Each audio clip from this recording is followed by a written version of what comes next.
Hi friends, నేను రాగి జావ ఎలా పెట్టుకుంటానో చెప్తున్నాను.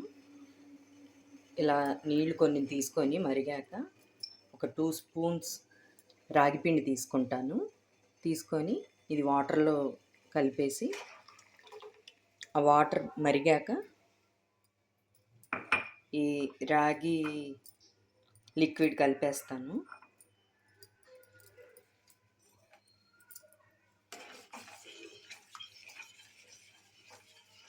నేనైతే దీంట్లో సాల్ట్ కానీ పాలు కానీ ఏం కలపనండి.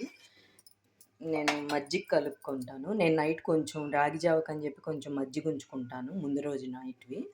అవి ఆ లైట్ పులుపు ఉంటది గదా! ఇవి కొంచెం చల్లారాక 5 మినిట్స్ మరుగుతాయి గదా! మరిగాక ఇంక నేను కొంచెం చల్లార్చుకొని ఆ నైట్ మిగిలిన మజ్జిగ కలిపేసుకుంటాను.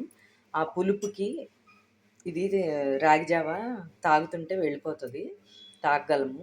ఇంక మిగతా ఏవి కలిపినా నా వల్ల కాదు. మళ్ళా దాంట్లో అన్నీ యూజ్ చేయాలంటే ఆ పాలైతే అసలు నాకు పడదు వాసన.